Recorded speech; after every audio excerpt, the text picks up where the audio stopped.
Hi, good morning. Thank you very much for being here. I also wanted to give a special thanks to Loring Randolph, to Alan Schwartzman, to Sol Garcia, and all of the Talking Galleries team for having us. It is a source of, as a critic, it's a source of great pride and great anxiety to be talking about criticism as the first discussion of the symposium this year. Where do I put this? The title of this panel, Contemporary Art and the Media. I just want to reflect on that word media for a bit. I'm not going to preempt the topics of discussion too much, though there's plenty to say, I'm sure, in the room about people's perception of the state of criticism and art media at the moment. But just think about that word media. This weekend, a curator friend of mine from New York was visiting London, my home city, and she went to the Wallace collection. She was determined to see this one painting by Fragonard.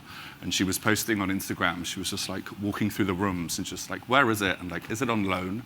And in an event, she asked the docent, and they dutifully showed her to the work. And she was like, it's just so small. And then she was reflecting on why she'd assumed this painting, which she hadn't seen in the flesh before, was so much bigger. And it was because of the way she'd seen it reproduced in books, in the way that she'd read about it, the way it had been framed in terms of art history. And for me, it was just a reminder of how the way that we encounter art is mediated, as often is through media. Even though it sometimes feels like it when we scroll idly on Instagram, we are not, in fact, disembodied blobs moving infinitely from museum to gallery to non-profit to artist studio. But where our attention is going to is often more or less, for better or worse, determined by forms of art media. And that's why I think it's really important. In fact, I think it's essential when thinking about where art is today to also be thinking about where is art media today. As I say, not going to preempt the topic with going too much more into it, but I will just explain briefly about the structure of this talk as a way I was hoping to sort of, in discussion with Loring, as a way to kind of demonstrate the way that art criticism can help illuminate our understanding of the field of art production today. We're going to open with some presentations by each of the critics on shows that they feel speak to some of the state of art at the moment or their particular interests and concerns around it. It's going to be almost like a kind of speed art live criticism live.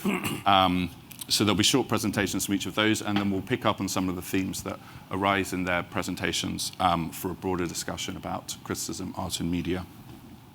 I'm delighted to be joined today by the panel in alphabetical order. Danielle A. Jackson. No, just Danielle Jackson. Just Danielle Jackson, a critic and researcher, teacher at Stanford and New York University, who is the co-founder and formerly co-director of the Brox Documentary Center. Jerry Saltz, chief art critic at New York Magazine, the author of numerous books and winner of the Pulitzer Prize Criticism, 2018. Mary Louise Schumacher, the executive director of the Rabkin Foundation, which is known for awarding the Rabkin Prize to exceptional arts writers every year. She was also the longtime art critic at the Milwaukee Journal Sentinel, and her independent documentary about art critics called Out of the Picture will excitingly premiere this Friday in Wisconsin. And Sean Tatol, who is the founder of the Manhattan Art Review. I was thinking about trying to prepare a kind of big thematic discussion of the state of criticism to intro this, and then the discussion with the panelists, we decided we'd just go straight into it. But I did want to reflect on kind of the history of criticism, because it's easy to lose sight when we focus on where we are now and not think about the context of the past. And I found a quote from 1845 from Charles Baudelaire, who, for me, I think is kind of like the foundational modern critic, or one of them, who, when going into the Paris Salon, said, "We are going to be impartial. We have no friends, that is a good thing, and no enemies." And I wonder if we can channel some of the spirit of that as we discuss criticisms today. So I'm going to begin with inviting Danielle to talk about the shows you discussed. And in particular, I thought it was interesting as the founder of the Brox Documentary Center and as a writer often of photography, that the role of photography plays an interesting role in the selections you picked. I'm not sure, how do I begin the slides? Is that my timer for myself? There we go. Okay, so nice to meet you all. My name's Danielle Jackson. I have a bit of a different approach. I'd say I really write about art to think about politics. My writing often is bringing in sort of other ideas from sociology and economics and what have you in terms of how we can understand what's happening and shaping the kind of work or kind of visual culture that we're seeing at a particular time. So I'm talking today about two exhibitions, which were both at the Brooklyn Museum. The first is Giants Art from the Dean collection of Swiss Beats and Alicia Keys. You may have heard about them as patrons of, supporters of Black artists in recent years, collectors of, more broadly, Saudi Arabian artists and other sorts of artists as well. And another exhibition that's in the same museum on the history of, or zines from 60s to into the 2000s. So I'll first say I anticipated, from what I've been seeing about this show, I anticipated to encounter a lot of faces, and I did. We don't see too many here, but I had been thinking about the face because I'd been thinking about the history of the headshot. I'd been thinking about the history of the headshot because I had been thinking about sort of what comes up in sociology around the rise of emphasis on the self as massive economic changes were taking place in the US. So those of you who may remember the show A Chorus Line, when it was the longest running show on Broadway, may remember the famous scene at the end of the first act where the singers are begging for a job and they hold up a picture of their own face. I'm very interested in this idea of image management being tied to precarity and how that sort of rose towards the end of the last century and continue now. So sure enough, when I went to Giants, it was almost entirely pictures of faces, and I realized it had a debt to photography, even though we're looking at painting and other sorts of images. Almost every image was referred to, if not a famous photograph, was maybe painted from a photo image, and so it was very much photo reference, a feeling of looking at celebrity portraiture.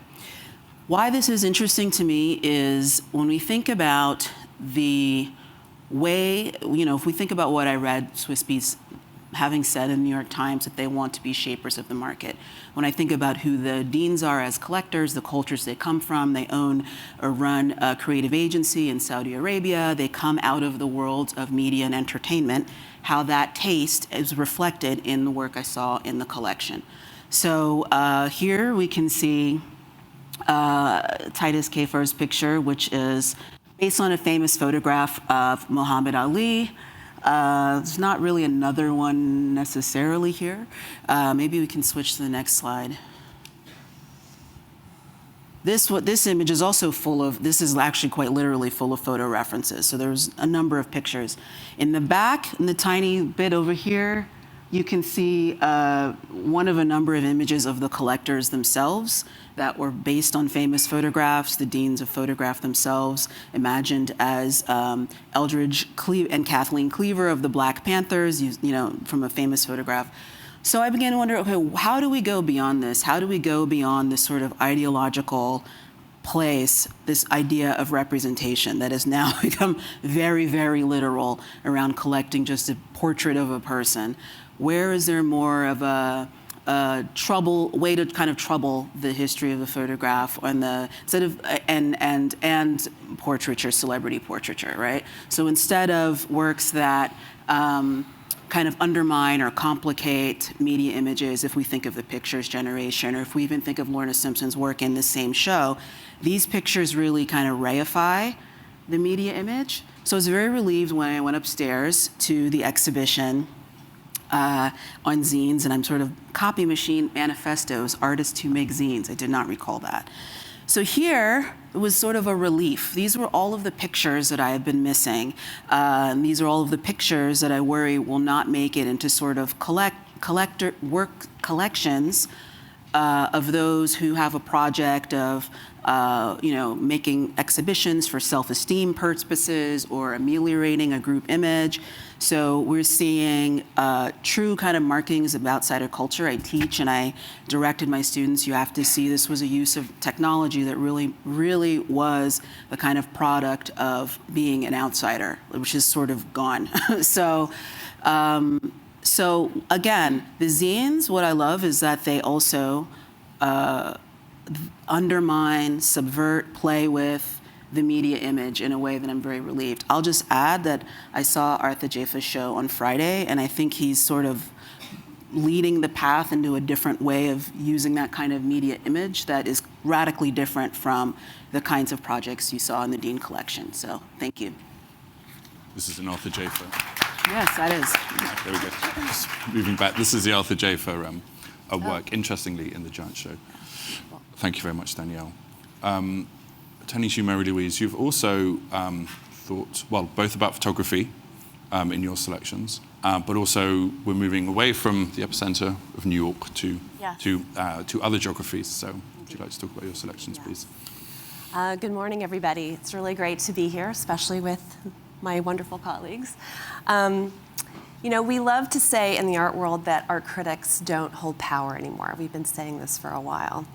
And I would like to argue this morning that we are living through a distinct and disorienting period of change for both art and media.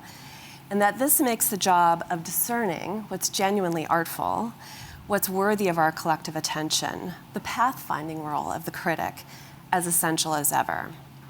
I recently completed a documentary film about art critics, as Matthew said, and there's a very sweet moment in my film in which Jerry Saltz and Roberta Smith recount lying in bed at night in complete wonder about what's pouring out of their Instagram feeds.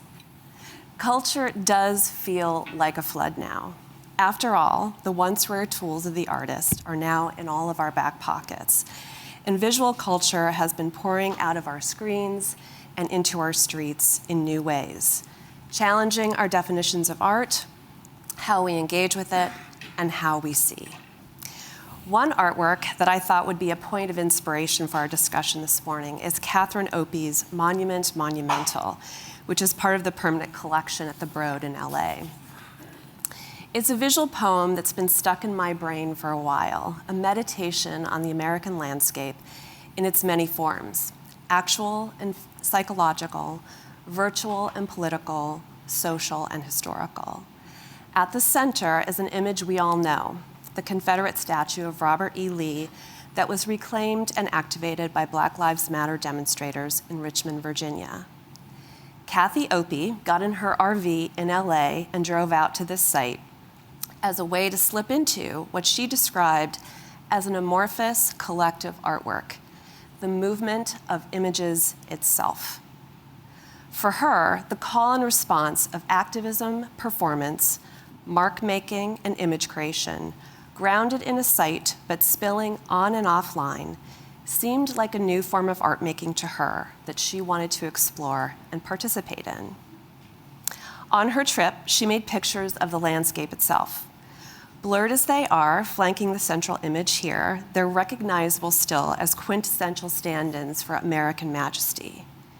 Using a filter that's common in all of our phones, she creates a distancing effect, inviting us to reflect on the veracity of images, what we think we know, and what it means to look, a nod to our fuzzy, illegible post-truth moment. Finally, Kathy brackets her poem. Actually, I would go back. Yeah. Kathy brackets her poem with a pair of suns suspended, never quite set, creating this sense of tension in time. What time is it anyway in this American story, she seems to be asking. So this is a distinct work. It hangs in a museum and it has Kathy's name on it. But she would argue, and I would too, that it's very possibly part of something larger that could also be defined as art. Another point of inspiration for me is a small museum that opened without very much discussion in the art world a few years ago, the Art Preserve in Sheboygan, Wisconsin. The preserve focuses on a different kind of immersiveness, the work of artists who are not understood through individual objects. These are artists who build whole environments from thousands of objects, musings, actions, ephemera, and architecture. It's where you'll find Lenore Tawney's studio recreated with her painted floor and arrangements of natural objects, alongside the collection of oddments that art teacher Ray Yoshida constantly reshuffled in his home like an art material in its own right. It's where you'll find the masterpiece of the collection, Emery Blangdon's Healing Machine, and the hip-height figures of Reverend Charles Smith. Some of these artists don't fit well into the familiar and imperfect categories of outsider or folk, and each one challenges us to rethink the boundary lines of art. Can art be a belief system, a way of living, a sensibility, a home. These are just a few examples, artists and artworks that have been on my mind that are helping me think about art and how we talk about it these days. There is a confusing mix of gains and losses in this time. Some artists today have gained incredible visibility, while others create work that is easily trivialized and obscured in the quickness and screen-centric nature of our time. One of the most intriguing findings that came out of the research for my film is the simple idea that the average person on the street today is much more familiar with contemporary art, but simultaneously much more confused by it too. The natural bridge, of course, is the writer, but media has been decimated. There is no guarantee of much of its future, and the arts writing field is unsustainable for the vast majority of people who are in it. There's much more to say, but in short, I think it's a magnificent, inventive, deeply precarious, and wholly disorienting time for art, and for those who make sense of it too.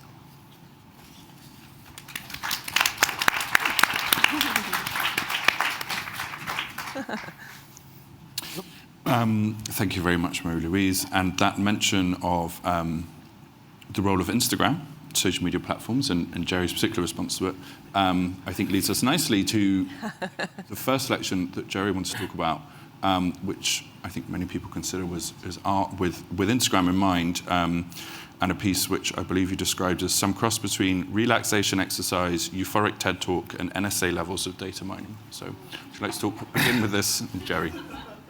Well, I come to you as a dinosaur, the last of my kind, where criticism has left the building, I believe.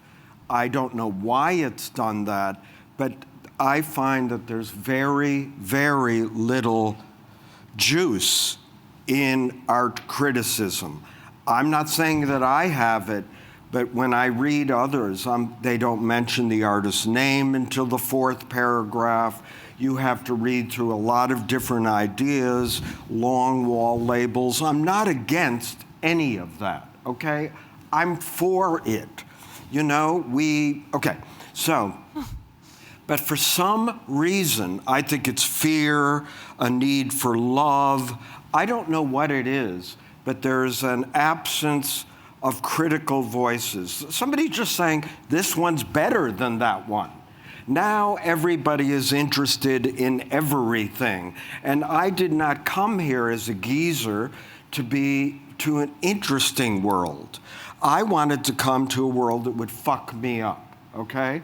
And art does that. Arthur Jaffa, you just mentioned, extraordinary, life-changing, 113-minute looping film, now at Gladstone 21, where all he did was switch out in the final scene of the brutal consideration of social breakdown in America, Taxi Driver. All he did was substitute 3 black actors for the 3 people killed at the end of Taxi Driver. A very simple insertion that is in fact supported by the screenwriter Paul Schrader, who said they were originally written as black.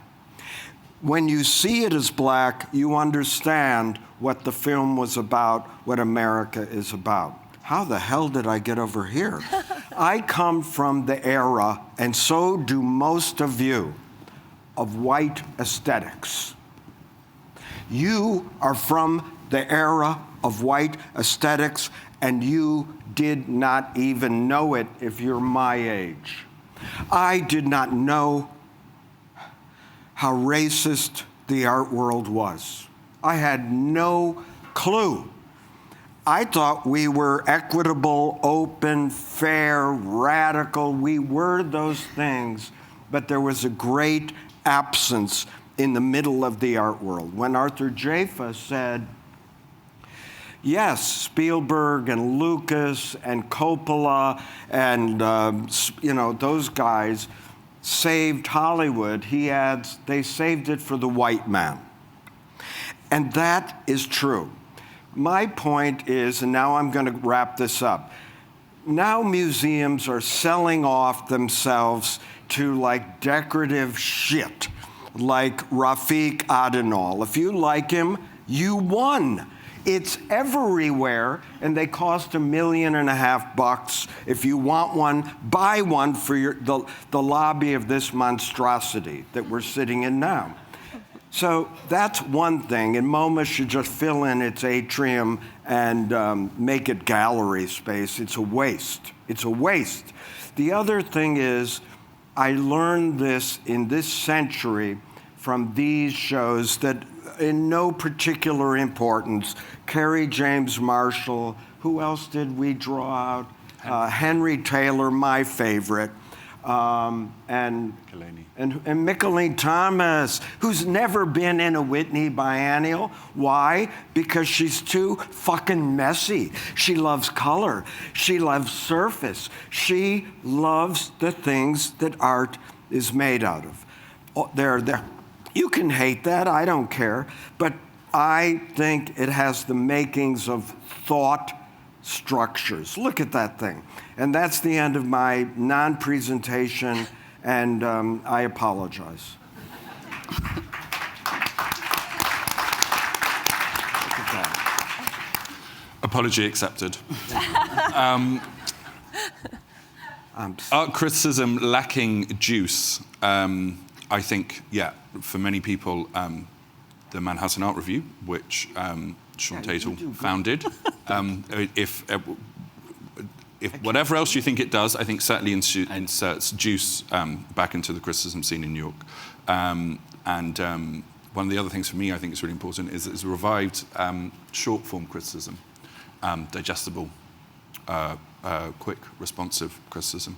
And so Sean has offered actually, in fact, to read a quick critical response from a show that he values here. It's convenient. I've written and it's short, so I can read it. But it's funny because so this show, Model Home New York After Wisconsin Death Trip at Carriage Trade, was also restaged at, what's it called? The Poor Farm.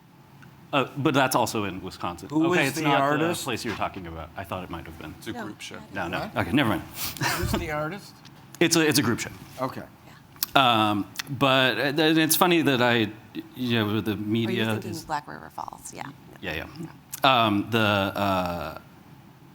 I picked the show just because I liked it and because I think curatorially it accomplishes a sort of critical statement that actually articulates something where I find that often lacking in other thematic shows where there's supposed to be a moral or whatever. So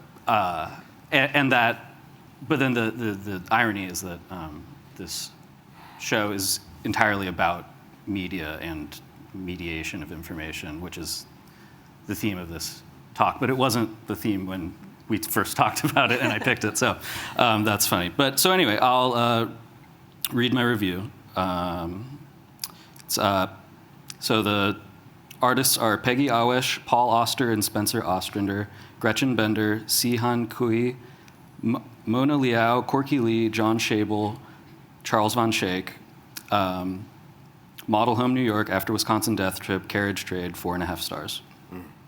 An immaculately constructed group show, as is the norm at Carriage Trade.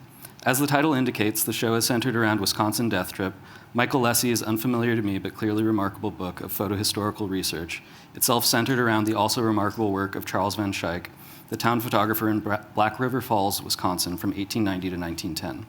The book's methodology, in the manner of most good socio-political art, is to present facts that the viewer can then draw conclusions from instead of treating their subject as a preconditioned illustration of a political norm.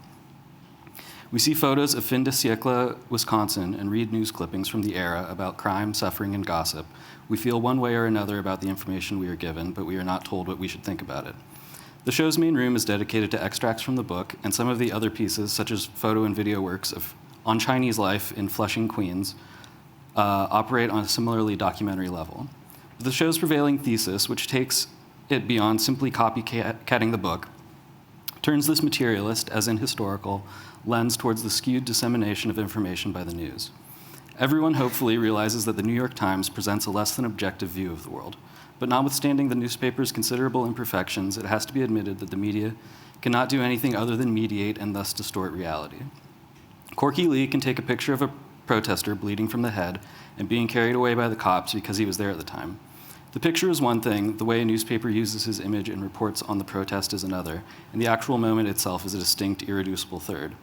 Likewise, Paul Auster and Spencer Ostrander's photo text documents the locations of mass shootings with a stark normalcy, revealing an unremarkable suburban scene when scrubbed of a sensationalizing news context. Peggy Awash's video collage of awkward Korean animations of US news stories makes its caricature explicit, and Gretchen Bender's video combines the TV show Cops with a car commercial, does a fair job of exploding the ideological underpinnings of television as a whole in the span of about 15 seconds. Life is something that happens, the document of life happening is something else, and the distance between the two is impossible to bridge completely. The strength of the presentation in Wisconsin Death Trip is that it does not pretend to provide a full portrait of a small town from 120 years ago, and the strength of Model Home is that it portrays the act of portrayal. That doesn't provide a clear-cut solution to anything, not to say that anything ever does, but it does highlight the mechanisms that are always influencing our understanding of reality, as well as reality itself. After all, we can't understand anything if we don't know what we're looking at. I wrote a little more. Should I read that part? Or should we cut it? I think we should move on. Yeah, sure. Great to get into the questions. Thank you. Great. Thank you very much, Sean. Now I'm going to go back, I hope, to our holding slide. Here we go. Nope. We'll just pick, we'll leave an image up, but focus on our words at this point. So thank you so much all. One of the things that struck me as everybody's selected shows came together was the range of types of exhibition and exhibition venue. So ranging from huge public institutions, the Whitney, the Brooklyn Museum, to large private foundations like the Broad, to smaller independent project spaces, such as Carriage Trade, and indeed crossing different geographies from New York and also places outside of kind of the alleged center of the art world. So I wanted to ask, in relation to criticism, is there a similar economy of scales and geographies in terms of venues and platforms for criticism? Do we have the equivalent of the diversity of institutions? Do we have the same diversity of platforms for criticism? And in terms of that geographical spread, is our criticism, do you feel, is it able to attend to the whole American landscape of art making, or is it too fixated on certain zip codes? Well, I mean, I think I just my first thought is just like a practical.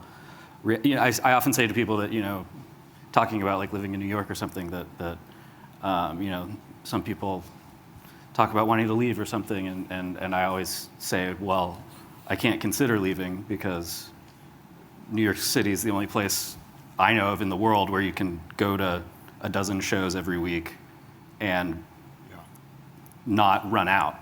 And so based on just the practical structure of my own mode of writing, but I think that I don't think the general shape of the different sizes of institutions versus galleries, and I don't think there's the same range in criticism. And I think like my own project being essentially a blog that I do myself, is very much an exception to the rule, whereas I think there's a sort of calcification of large, magazines and stuff that maybe can't move as they're stuck in sort of a small cycles, and I think with your interests in criticism in smaller areas, I think the sort of economics of running a magazine or something force coverage to urban hubs in a way that's disappointing. Danielle, I see you shaking your head as No, I agree. Sean was making. I don't know, I'm running up against the issue of where can I write 3,000 words and not 1,500 words? Where can I write longer than that? And there are not that many, especially since so many publications are producing content for online, which is short. The pieces are shorter, the pay is more or less the same in a lot of places. So I agree with Sean that there's not the range of like mega and tiny, right? It's sort of all bottomed out at a certain level. And I think to have the opportunity to write 3,500 words, 4,000 words. I published something that was like 3,500 words on ArtNet last year, right? And it was like a real investment with my editor, like to devote that kind of space and to structure the piece to make sure that you hit all the other metrics and make sure people read it and they satisfy their other, advertising goals or whatever they need. But that seems like a kind of a different tier. And it's an enormous loss, so. I run a sort of publishing empire with 1 million followers across idiotic platforms, which I know fuck nothing about. All I know is to post, and I make no money. In 2015, I used to be on those top 100 power lists that the art world made, and I was always secretly thrilled. But when people said, "Oh, you're number 56," I would go, "Oh, I did not notice that." When of course I noticed it. When Art Review magazine, anybody here from Art Review? Well, they said in my listing, if Jerry Saltz continues to try to practice criticism online, he will no longer be on these lists. And I thought, you can kiss my ass goodbye. That is what I thought. I think I try to live off the land. I want to post my opinions, my thoughts. Every morning I wake up and there are 500 new assholes torn for me. And from every one I learn. I've read every comment, and I learn from all of them, including the ones that say I'm wrong. I always think you could be right. All I want to say is that if we want to write criticism or make music or be the shamanic bodhisattva that we've been channeled to be, we will use whatever venue we can. I love long-form criticism.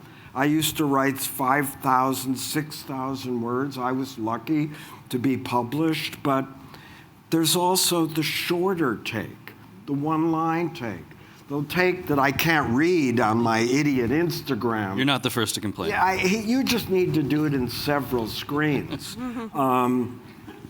I'm open. I want the world. And I'm one tiny, non-money-making sliver of it. I feel like I should say something as the writer who spent 18 years writing about a really fragile, rigorous, interesting community of artists in Wisconsin for 18 years. And, in fits and starts, there were conditions that coalesced in that place that yielded incredible periods of inventiveness. And, I love New York. I have to come here. Obviously, it's the proving ground of the art world, right? You're right. Like, you feast on the work that flows here. But it's not where art comes from. Art comes from places like where I covered art. And I do think that, artists probably don't need critics all that much. They have each other. They build dialogue around their work. But I do think our communities need that witness to what artists are doing in those places. And I will say, the Wisconsin Death Trip show, that was incubated in a rural, place called Manawa, Wisconsin. The wonderful Sky Hopinka show that was, lauded a couple of years ago by Holland Cotter as one of the best shows of the year, was kind of birthed in Wisconsin. So I do think that there is this, this dichotomy between like the regional writers and the kind of larger publications. We do serve smaller communities. But I will say also, those jobs are gone. So 20 years ago, every daily newspaper in America had an art critic. Today, almost none do. There are still people, very good people, very smart people, writing about art in those places, but their jobs are not sustainable, they're not well paid, they don't have health insurance. So we are at this moment of precarity where that layer of writer who are kind of doing the original field research for art history in a way is going away. Mm-hmm. And that's an important thing to note. Yeah, I think, we just, in my discussions with each of you in preparing for this panel, we talked about the upheaval and the material pressures on art media, particularly print at the moment. And I think it's sort of indicative of where we are at the moment, that the great Los Angeles critic Caroline Miranda is currently now without a job due to changes at the LA Times. And I think we could think of countless other examples also.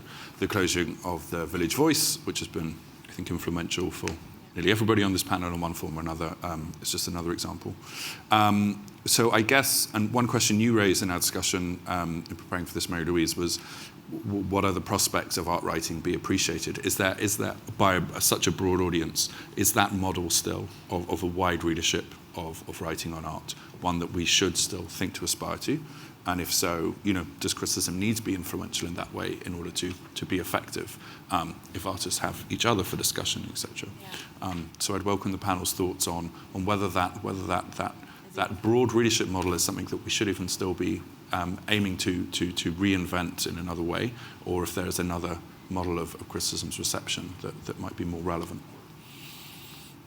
Who wants to go? I'll go. So my belief of the value of criticism that sort of motivates me to write at all is that I do think there's a real problem that sort of emerges that has emerged from sort of the decline of criticism, where artists feel sort of empowered to dictate the meaning of their own work because there's no critic to sort of hold them accountable for whether or not it actually succeeds at what it says it's doing.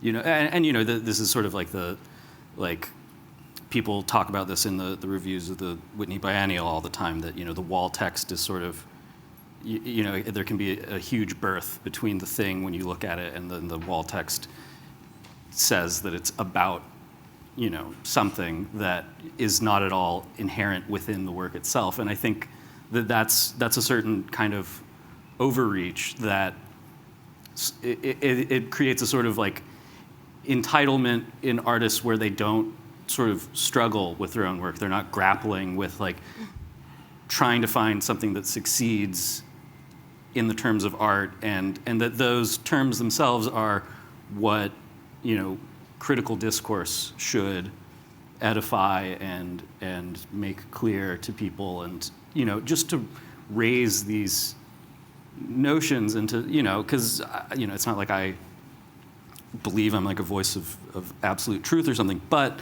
like I think by putting forth your perspective, it creates a sort of a dialogue, and there's creates stakes and disagreements to sort of work out what art is, because it shouldn't be self-evident. Art isn't self-evident, and I think there's a failing in when people do act as though like the meaning of their work is self-evident. I think about like if you went back to the 1950s and opened up Time magazine or Life magazine, like our shared culture, our shared media, there was writing on art for everybody, right? It was something that we all participated in.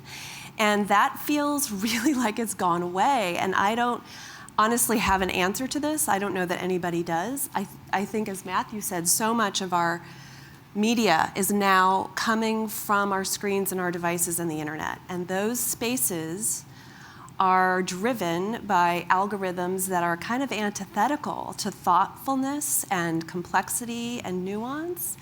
When you think about what rises to the surface of the internet, it's wit, weirdness, urgency, outrage, negativity, these things that are not conducive to Danielle's 3,500 word piece that she wrote last year for ArtNet. So, what is the answer to that? I don't know. I do find meaning personally in audiences that are small but profound, and I think those can be places to build from, perhaps. I know a lot of critics who are talking like this. The critics who run the New Models podcast are very smart on this subject, and they talk about these communities that are kind of being built below the surface of the open web, and there are these big, robust communities on Discord and places like that. That's also still, though, pretty elitist and tucked away and not for all of us. So I think Jerry's probably the closest thing we've got to the equivalent of Time and Life magazine today, because, he does somehow, through kind of being thoughtful, but also having some of those attributes of wit and having a wonderful personality, sort of carries, his criticism to a large audience, which is pretty cool, pretty hopeful. Thank you, but I want to just disagree with one thing you said, that Clement Greenberg was a fucking bully. So was Harold Rosenberg. These guys had very, very good, but very, very narrow taste. And once their artists emerged, their taste froze. And that had to die. And that's what the 1960s and 70s were about, as we all agree. Now we're in another moment where I don't worry about the venue. I think wherever anyone publishes anything can get read if there's opinion in your work. You walk around the art world, you go around Chelsea, I see 25 or 30 shows a week because I'm insane, but that's my beat, and that is why I love living in New York. But 85%, being generous, people don't like. And yet 99% of the criticism is good. Yeah. And I think that quality might be a constant in the cosmos, that 85% of the art made during the High Renaissance was shit. We've just never seen it. It was never saved. No one thought about it again. It's been discarded. What's happening now is, with everything being interesting, we're building up these huge stockpiles of stuff. And that's fine, but I'm trying to wade through it. Can I jump in and say, we should do Q&A too. we should. I will just say that you're right, but you are an anomaly. Like, there are great critics. Jen Graves at The Stranger, Pulitzer Prize finalist at The Stranger. Carolina Miranda at the Los Angeles Times, brilliant writer and critic. There are great critics out there who don't get read today, who can't stay in their jobs because it's not, kind of tenable. So, there is a media landscape underneath everything you're describing that is determining the extent to which. And Donald Trump does something crazy on a Tuesday, and nothing else gets read on the internet for a couple of days. Like, that's an actual measurable fact as well. So these environments where we get our media is having a big impact on how much we break through.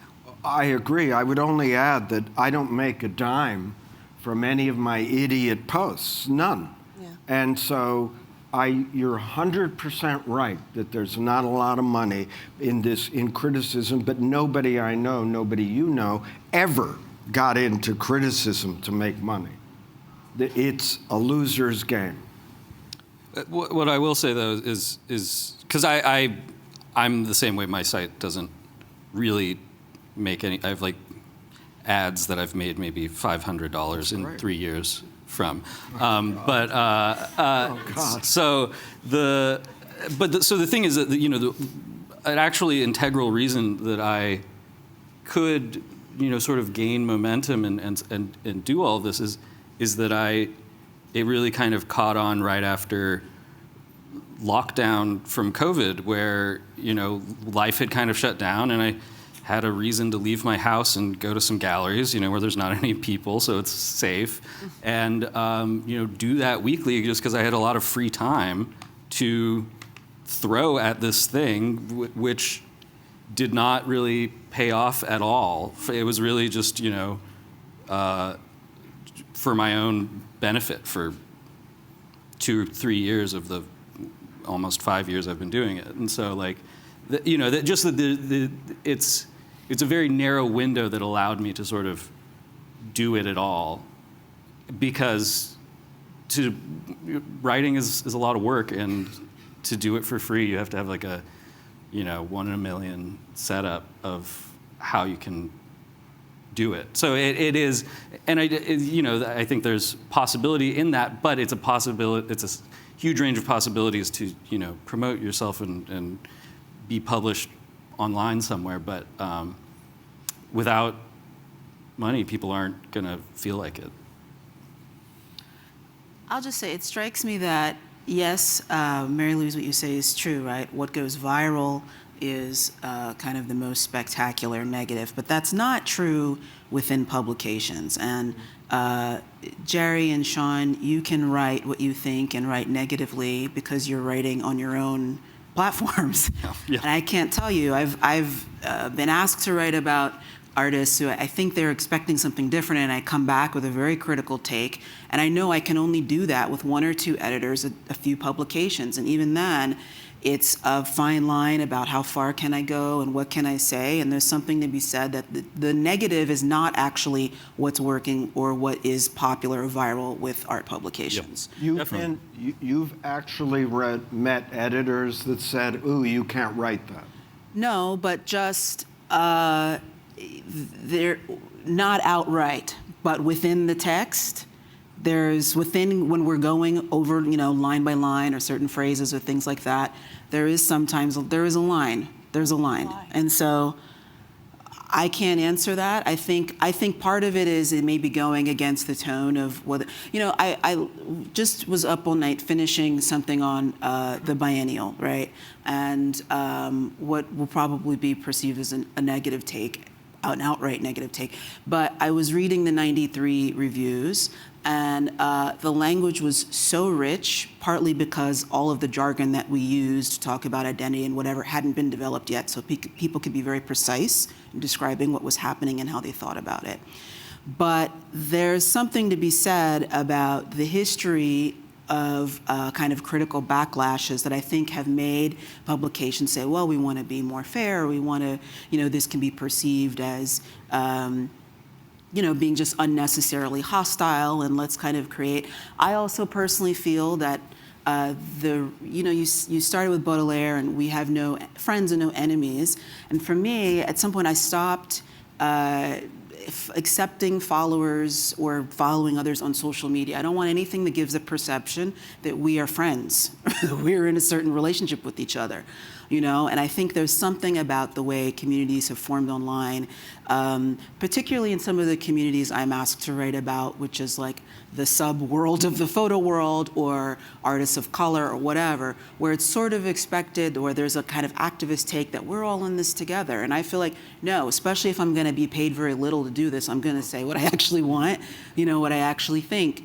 So, you know, how do you change that tone? I'm not saying, because the thing is if it were, as you're saying, Jerry, like 98% or whatever you say, 85% is negative, what is that experience then of reading art criticism?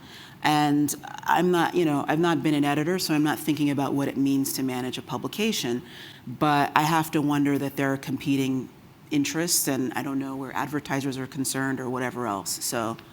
I would only say, I find it shocking and horrifying on your behalf, because I never had an editor in my life say, I don't think you should give that opinion. I've been edited because I've written stupid things, old words in place of new, but I've never had an opinion edited out. So I'm dismayed to learn that that happens now. I wouldn't say it was an opinion. It may be more a question of style or tone, where there's another way to, and that's also supporting me in sort of developing clear ideas.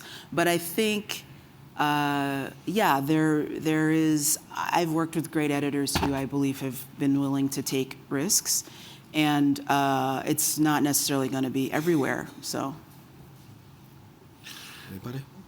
We will come to Q&As at the end, Jerry. I had a question prepared, which we've sort of naturally come to about the potentials and pitfalls of a negative criticism. I wonder, maybe it's interesting for a moment to think less as, say, producers of criticism, but as readers of criticism. What is the value in reading the critical in criticism? I was just talking with someone about this recently, to me, the value of reading a critic is, and this, I used to, when I was like younger, I read a lot of music criticism and I didn't read art criticism, and what I came to, my opinion of it was that a critic I liked, I would, through reading the reviews, you start to get a sense of their own sensibility, of their own sort of,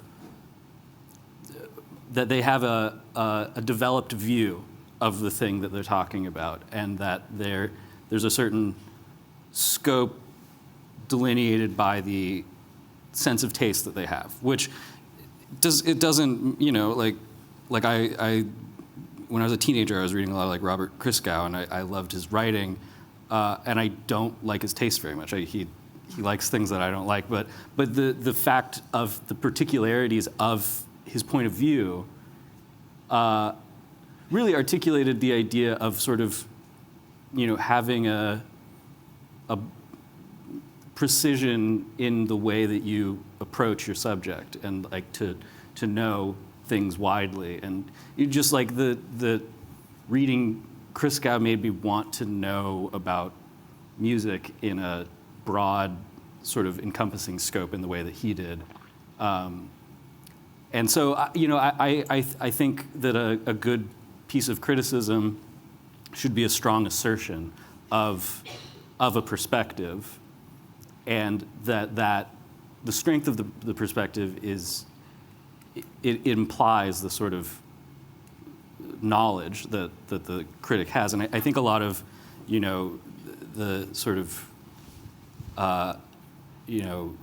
like nice sort of, press release adjacent criticism that gets published these days is actively against an art or a critic sort of having a distinct point of view, and because it's sort of like simpler to sort of restate what the artist says about their own work, sort of explain it as like a journalist to an audience, rather than being a critic who has, your own personal point of view, which, you mentioned Greenberg, and, he certainly had many failings, but the sort of strength of his point of view, which was overly strong, makes his writing to me interesting to read, because there's such a clear sort of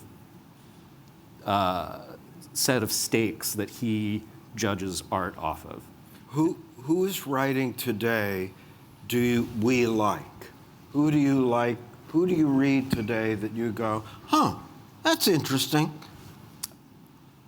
I don't really read. Well, actually, can I say one thing? I've thought about this a lot, that it's easier for a Christgau or others to develop that voice and that trust with the reader that they're going to bring an audience along when they're at one publication. I think if a person is freelance across a number of different places, it's really hard to lose track of what they said and how that builds on the other thing they said. And, and the work of building, cultivating my own audience is something I'm like patently disinterested in, but it feels necessary to even create any kind of a continuity in my thought process or anything else. So, but it is another job. Like sometimes if I post something, I will turn the comments off because I'm not doing community management on I have like other things in my life. I have to call my health insurance company. I got to teach my class, whatever. I'm not adding another job on top of reading and all this other stuff. So, and that's me. But I don't know. I think part of it is, yes, we can kind of blame the writer and people don't have courage or whatever, but the economics of it make it so it's very hard to develop that kind of authority, which is what I'm thinking you're discussing. Absolutely. I think just the need for stability to sort of grow into, and I think it's similar with artists. You know, like I do think that like a painter has to, you know, stick at it for at least 10 years to get good at what they do. But, you know, the market and the trends are so fickle that it's, you know, it's almost impossible to do that. I like reading David Riminelli online.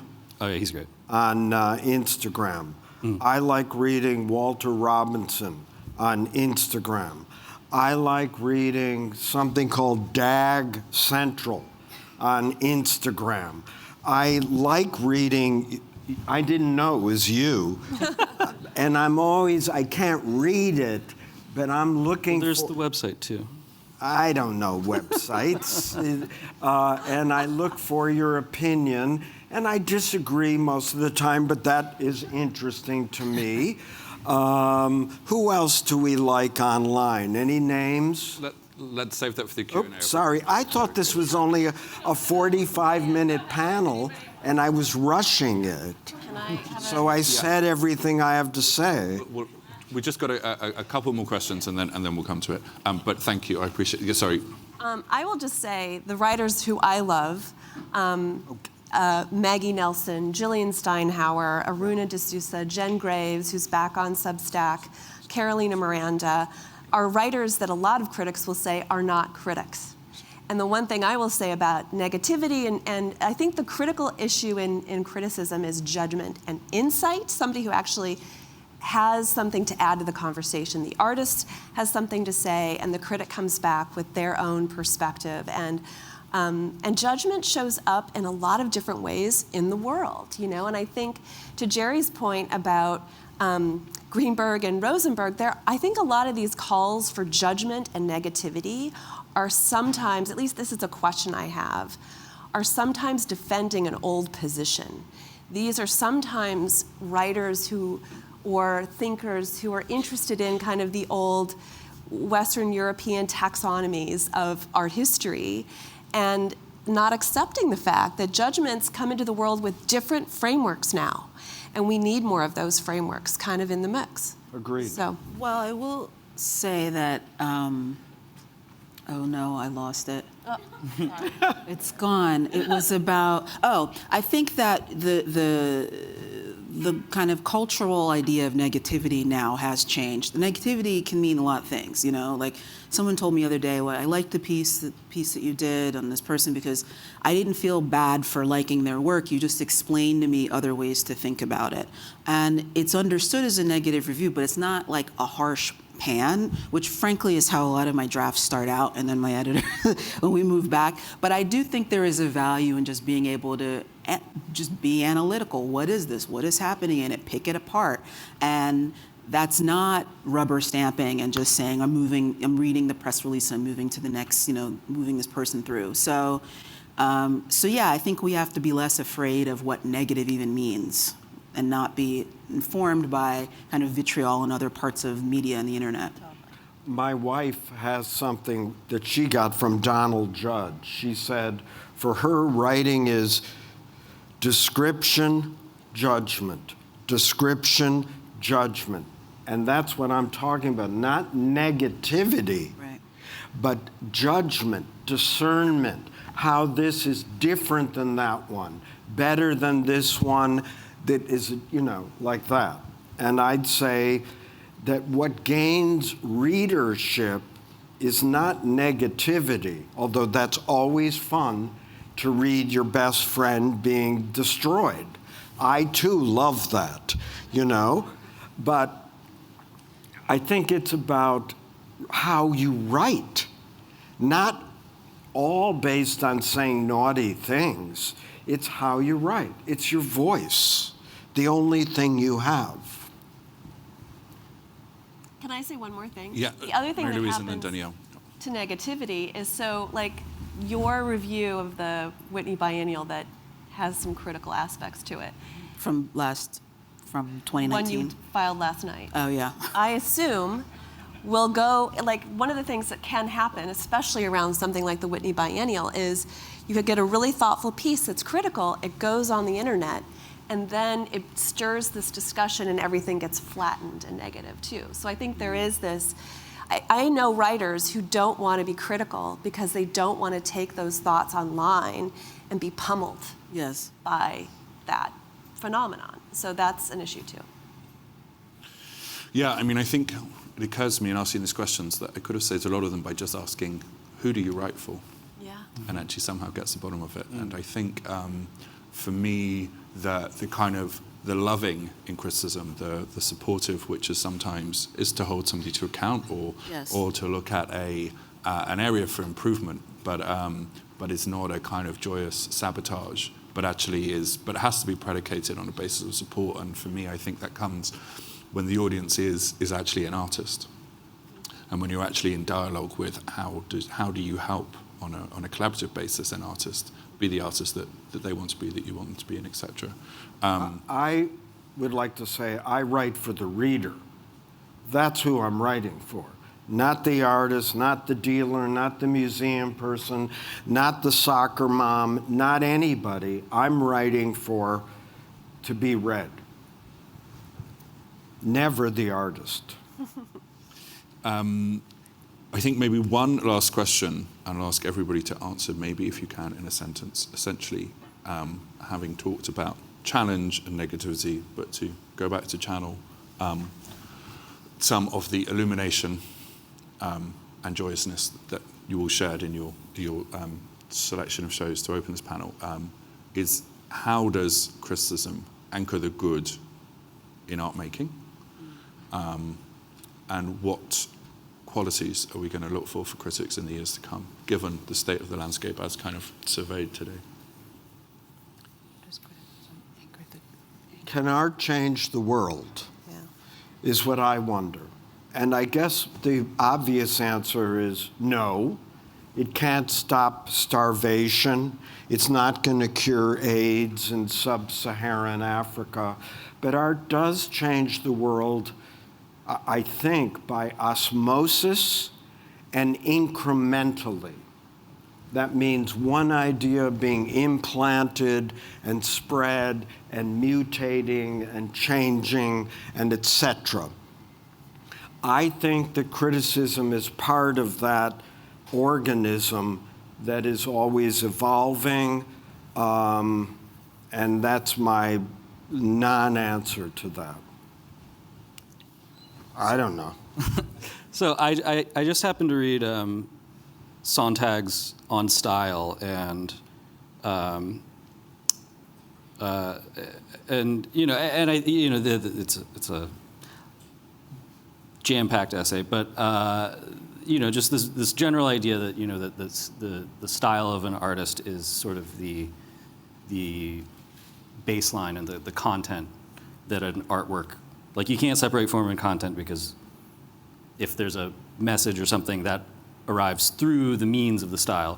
But the thing that struck me about the piece was when she started to say that art has a moral aspect, in the sense that the art makes you learn about life. That you see a Italian neo-realist film, and it makes you realize something about poverty and suffering, and sort of like expands your understanding of reality beyond the things that have happened to you subjectively, and that there's a morality, there's a worldview that's implicit within that work as the content, and so I think that development of a sort of morality, or like I tend to think of like this idea of just, basic maturity of coming to a point of like eloquence within art.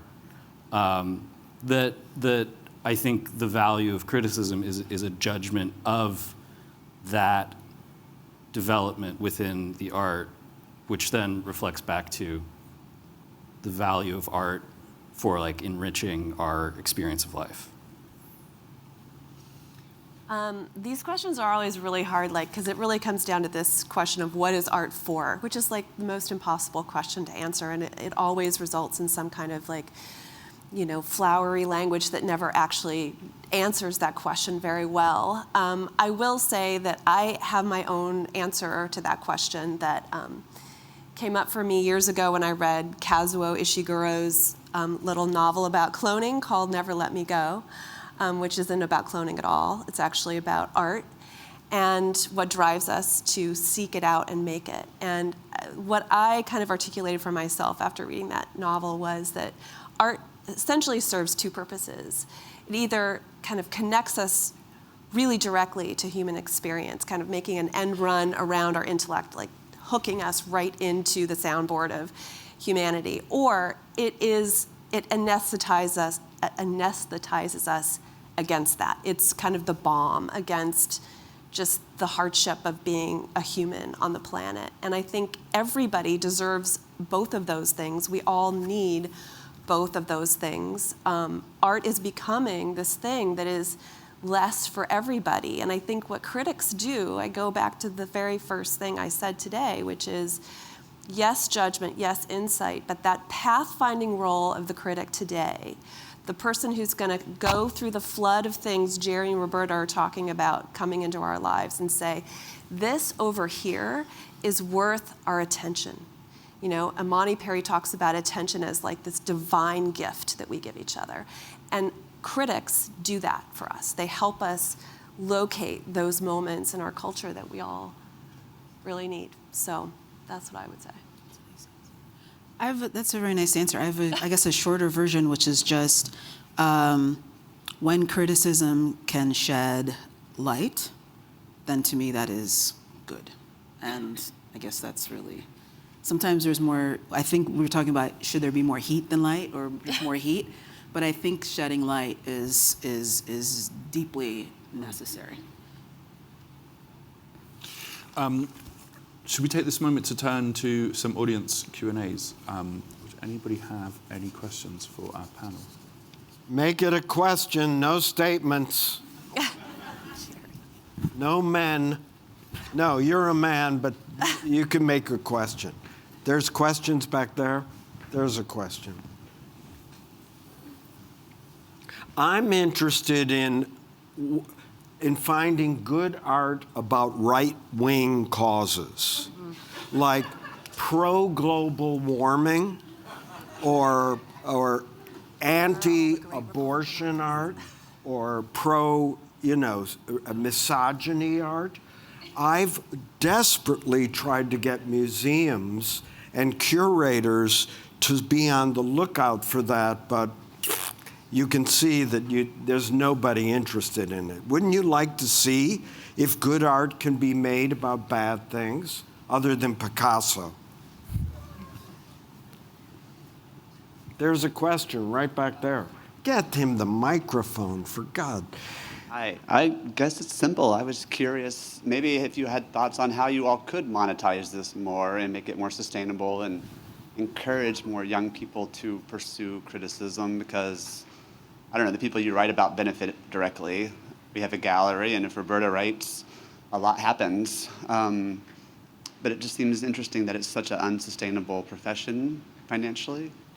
I just was, I don't know, curious if there are thoughts on how to augment a million followers or... I can jump in a little bit. I don't know if this is still working.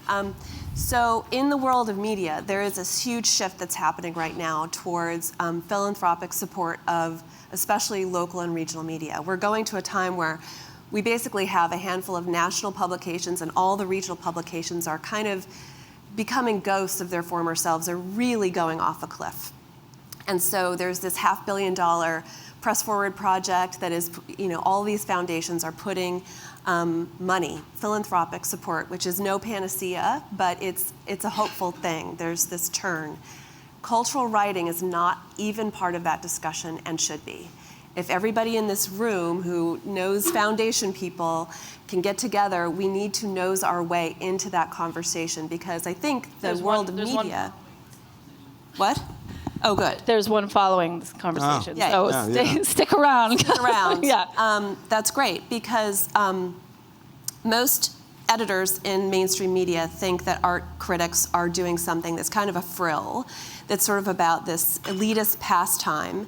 And what I argue with editors is these writers are in the center of our most important conversations, and we have to make the case that these new forms of support translate. There are other models. So in Dallas, there's the local university shares the salary with the local newspaper.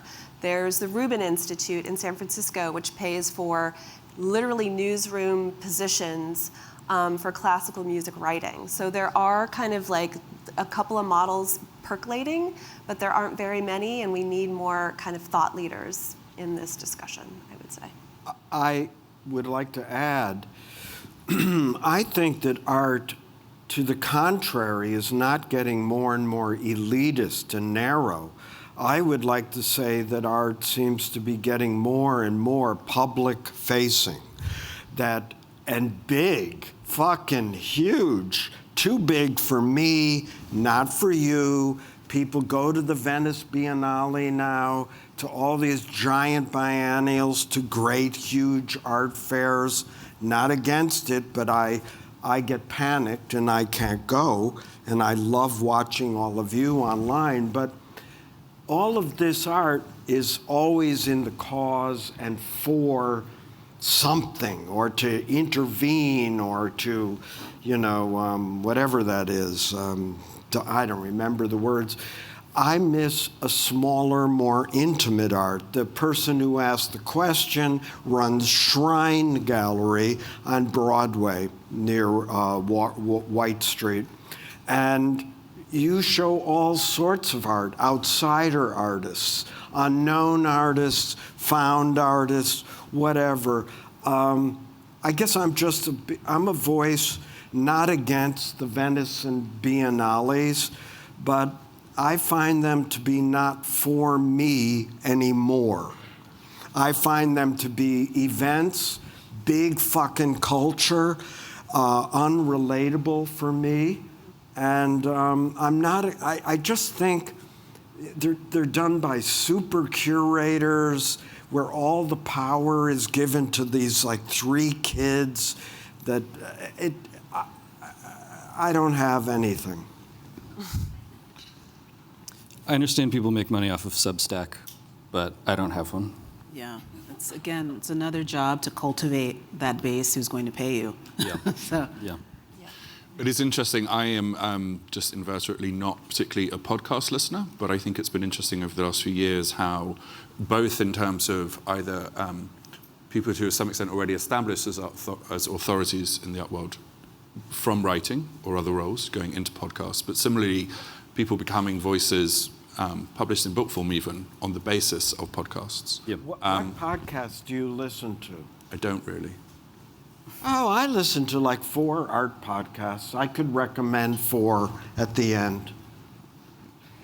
I mean, there are a lot of good podcasts out there. It's just, for me, it's just a format that I never was a radio person. I'm not a listener. I like to talk to other people about, so they tell me what was on the podcast. So you keep abreast of them. So it is interesting. I wonder like how different media platforms, etc. might. There's questions out there. Please. Get him the microphone. Where's the mic? Just stand up and yell. Speak. Hi, I have a question. Oh. So my question is primarily directed at Danielle, but also for the panel, about the lack of diversity in the media environment for both reviewing and writing about art. In these larger discussions regarding freelancing, and also not just who is featured, but who is writing about the art itself.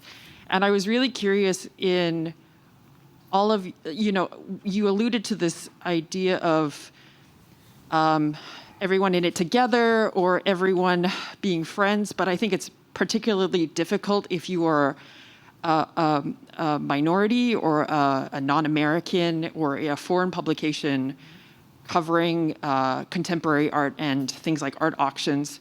And I was really curious about your thoughts about this as someone who works for Art News, who is a person of color, because I feel like this is a challenge. It's like an elephant in the room regarding discussions about covering something like the Venice Biennale, which is inherently about the diaspora, but the number of people both reporting on it and who are critically reviewing it, there are very few of them, especially in Europe and North America, who are people of color. Well, I'm glad you brought that up, because I kind of do feel I wanted a chance to respond to something Mary Louise and Jerry said, which about the question of diverse viewpoints. And my background before I began writing more about art, I was working with photojournalists. And so I was developing exhibitions for journalists around the world with the Magnum Photos agency, right as the media was beginning to collapse. So I developed the knowledge of everything from pictures from the Sino-Japanese War to, post-Soviet satellite states, all of this sort of information about the world. I'm mostly asked to write about Black women artists. So I am sensitive to the idea that, yes, there's a range of positions, but I'm also aware that this could very quickly turn into something where I'm put in my corner and I'm put in my place.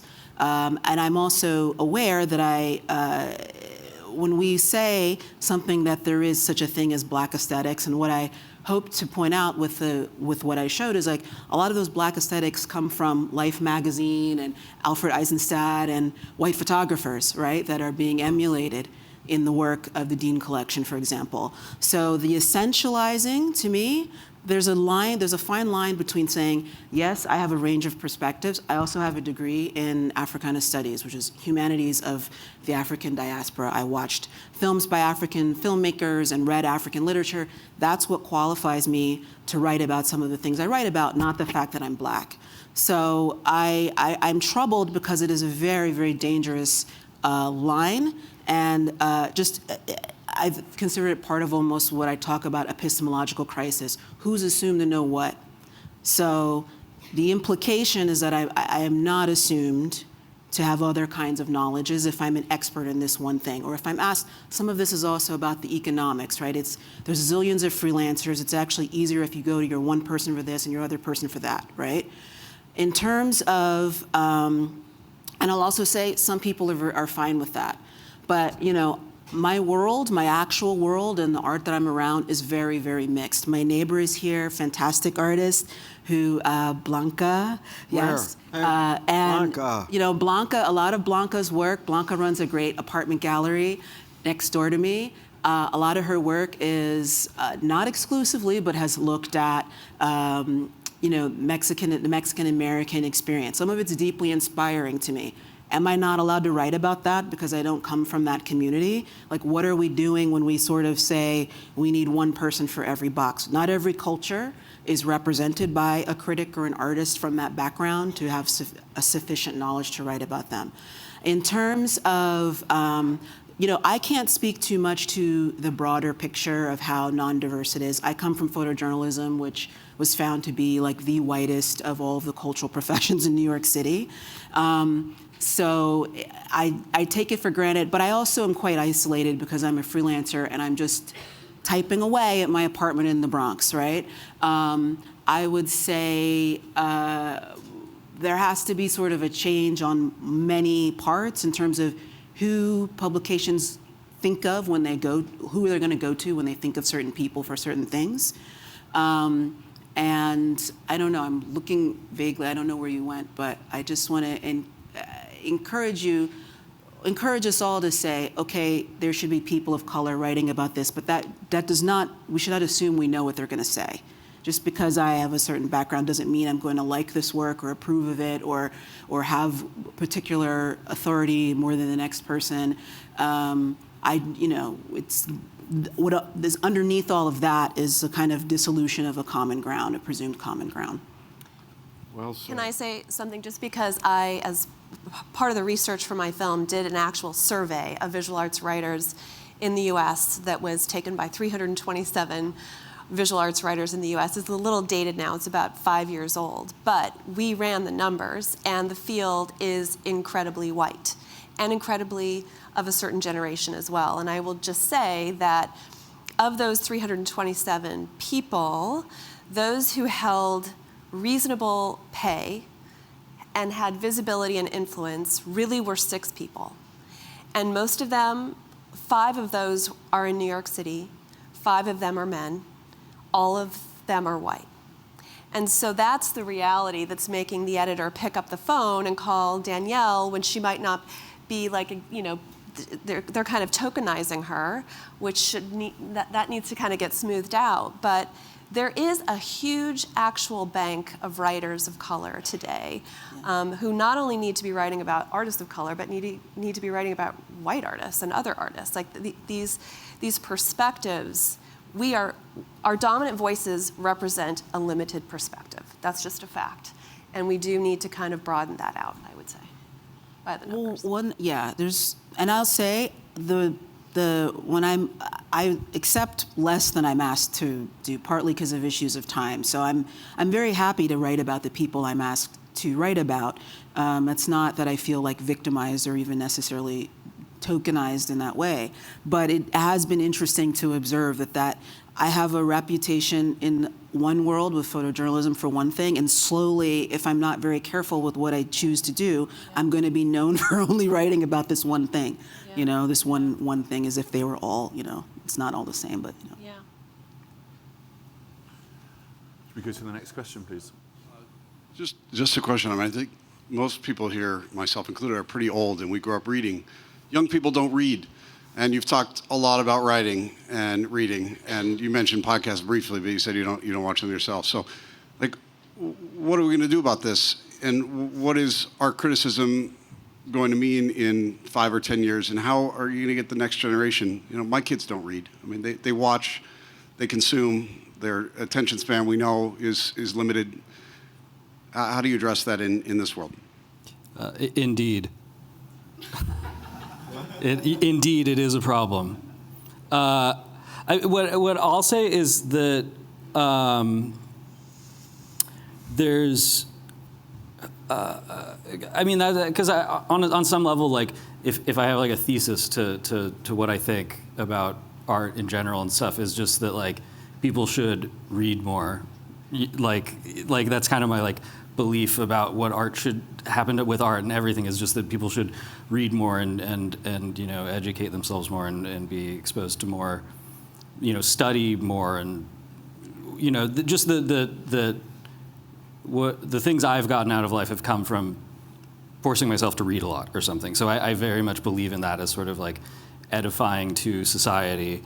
And I think the thing is that with young people today, that maybe there's just no.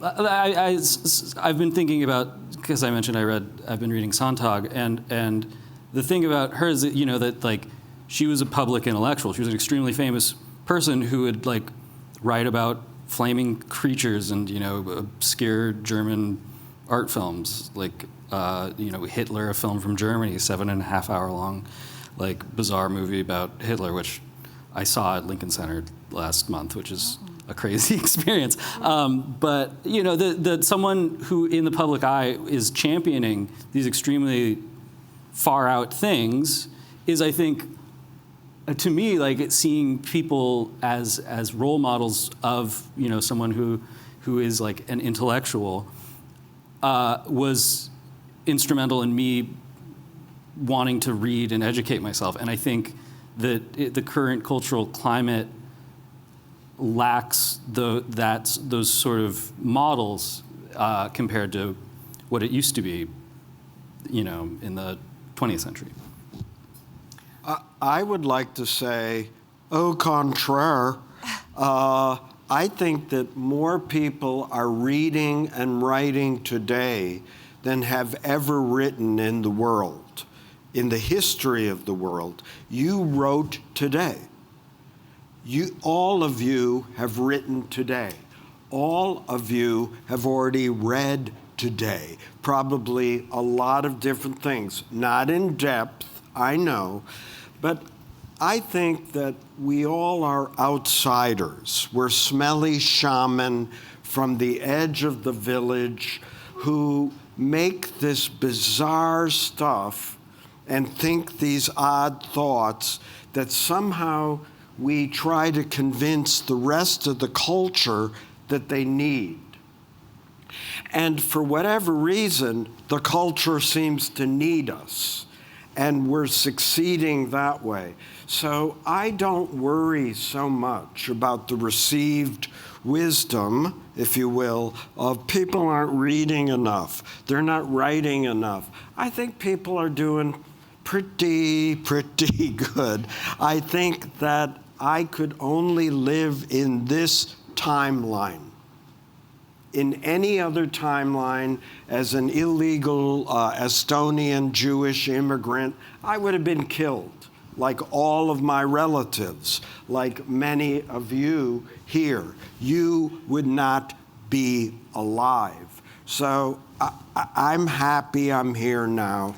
Can I disagree with Jerry?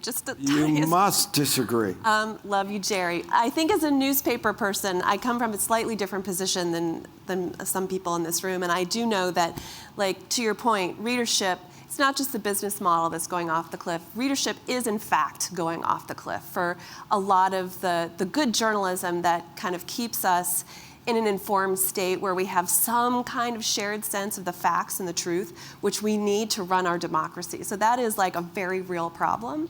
And I would say, to be honest, like the answer that comes to mind for me is we need to deal with the world's probably most powerful dictator, which is Mark Zuckerberg, and what these spaces are doing to us. Like, there's real facts around, and I highly recommend Maria Ressa's book, the Nobel Prize-winning journalist from the Philippines, wrote a great book on what Facebook is doing to us and the fact that it is activating our amygdalas and creating emotional beings and sort of circumventing thoughtfulness. And this is very real, and it is damaging us, it's extracting from us, it is having a really detrimental impact on our discourse as a society. Sorry to be so strident about this, but I kind of feel like we got to do something about Mark Zuckerberg. Like, that's probably would be number one on my list of things to do. I don't know what that is. I think most newspapers are shite, and that they tell us neoliberal bullshit. Thanks, Jerry. That's why they're losing readership. Can I interject? Yes. Just to your point, one of the things that I saw recently was that the New Yorker ended up filming a critic, and I think it was a film critic, and they filmed him as he was talking through his criticism of current films, and then that was what they posted. Instead of posting the text in its entirety, it was him, and he was really animated, and he was talking about it. It was really passionate. So passionate that I watched the whole thing from the beginning to end, and I'm not actually someone who tends to clickbait on those videos, but maybe to your point is that criticism might change form a little bit. It might go from text and writing to critics speaking and being more face forward than they have been in the past. I don't know if you. I am a bit worried about that, particularly with the style of work and the way my mind works, which you all saw, which is there's 5 things that I'm tying together, and frankly, it doesn't always come across. It doesn't really come across until you see the text, but there's so many people doing TikTok and YouTube discourses and video essays, and they're cherry picking information and everything's decontextualized, and there's a lot of criticism being produced by people who are just everyday people making sense of the glut of stuff on the internet. And so I worry about my own style where it's like, is this responsible to continue writing in this like associative thinking way that I do, or is there going to be a return to basics? So I agree. I just worry, is it going to be the Richard Brodys or whoever who are behind the curve? I mean, perhaps that's why that came about, because there's some 25-year-old kid who's done a ton of videos about whatever with who knows what expertise that's shaping people's opinions far more than we will. Hi. Thanks so much for this. It was super That's interesting. Elizabeth D. She founded The Independent. She's a real hero. Thank you, Jerry.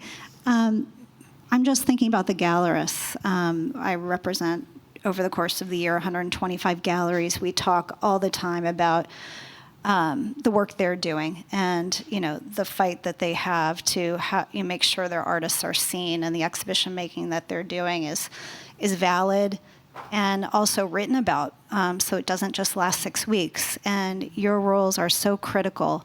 My question is, how do you get your information? Where is your research coming from? I know that you all have wearing multiple hats, academia, other jobs. How do we reach you in ways that you want to be reached? I know you don't want another press release in your inbox. And what approaches do you think galleries could potentially take in terms of being more in the center of the conversation? Well, I'm struck that while only 1% of 1% of 1% of all artists make any money, that 99% of the coverage is on them. And that I've never missed a show at a mega gallery, even Pace, which I don't even understand what Pace is. It's fine, but I get confused. It's like the Fire Festival, but I've never missed a show there, but nor have I ever missed one on Essex Street or whatever. I do not know why all of the attention is going to this tiny, teeny, tiny slice at the top. Hence my idiot Instagram with its crappy taste that I don't necessarily like, but I think the work is in play. I also think I had another thought, so you guys go on. I don't know how you can reach me. I'm completely open. I read not every, but I read most of my DMs. Write me. I'm alone. I need work. I need money. They need a lot of money. I'm always saying on my Instagram, hire me. And they laugh at me because I'm unhireable. I've never had a full-time job at a school. I've never been offered a teaching job. You can see why. But, health insurance, no. I get that through my wife. I don't have a contract. Hire me to give lectures. Hire them. I'm sorry. Danielle? Oh, well, the other day I was thinking, I just kind of miss when I started and got out of school and I was working at Magnum, I got a lot of things by mail in person. And now part of it was like, God, I kind of miss that actually. Like, I'd almost rather have a physical inbox. I'm probably alone in that. And there's some theaters that I don't know why, but I get their stuff by mail. But it's a great question. Like, what do I pay attention to, and how is what I end up thinking about just a consequence of whatever captures, like flies by my brain. So you're competing with, like, not just the kind of glut of the art world, but like all the glut of everything else too. So I don't know, it's a great question, but something that at least removed it from the level of information for me that, is also spam and whatever, I don't know, that I'm getting in my inbox. Yeah, I feel like a little bit of an interloper in a way in this conversation because I was, my job was eliminated in 2019 and I've been out of, I do write occasionally, but I now, I've been working on this film and I now work at a foundation, so I don't have the same inbox relationship that I used to have. I will say that being in the Midwest might be instructive because it's sort of like being an outpost anywhere, right? There's like so many places that I know about that have almost no chance of attention from a journalist. And one of the things that I have found really meaningful is galleries, institutions that find a way to create conversation for themselves, and that conversation has a way of drawing in a larger audience around it. Like it attracts people, like overhear it almost like a lively backroom restaurant conversation. Everybody wants to know, like, what are they talking about? Like, there is that kind of phenomenon that I see. And, I just went to a show in New York a couple weeks ago at Cara. I think it's called Cara. Beautiful space. But they have these, they publish and they have conversations and they bring a kind of rigor and seriousness to the artists in their space that, is easy to latch onto. And I feel like those sorts of things can be effective. And a lot of work. I prefer galleries to ignore me as much as possible. You what? Oh. I don't like talking to gallerists, except for you're the the same three way. friends of mine I have. Yeah, you don't like people talking to you either. Well, I love talking to dealers, but I don't like them talking to me while I'm looking at art. Right. Yeah. And I have to say, stop talking. I cannot hear myself see. And then we can gossip. So over lunch today, talk to Jerry, ignore Sean, and any honorary reason, I'm sure you have questions. Just gallerists. I don't know. I think that's the end of time. I think we have. Oh, we have one more time. I'm sorry, it's not a question, Jerry, but I have to say it anyway. When I started in the art world in the late 70s, there was no market for contemporary art. The voices that mattered were first and foremost artists, and the authorities that mattered were writers. When the market started up, everything shifted. I think the market is this monster that's kind of taken over everything and it's governed everything, which is why 99% of the writing is on the 1% of the 1% of the 1%. It just so happens that we're at a time of great upheaval, which I think is on the scale of an epochal shift. And so there's tremendous possibility, or I should say there's tremendous need for the critical voice, for the curator, who has in many ways been sidelined by the market and what it is that what kinds of exhibitions can be funded. But I think exactly what you were talking about, Mary Louise, with money coming from other areas, it's we pay for what we value. It's really as simple as that. And so we need people who value everything that you do and you talk about to rise up in a certain way. And given that we're in a time of incredible range in the art that we see and therefore confusion about it, there's even that much more need. I just wanted to close. Thank you very much, all of you, for your questions. Please join me in thanking the panel. When Mary Louise set out to survey the state of art criticism in a film, it ended up taking 12 years. So please thank me, join me in thanking the others for the panelists for doing what they can in 90 minutes.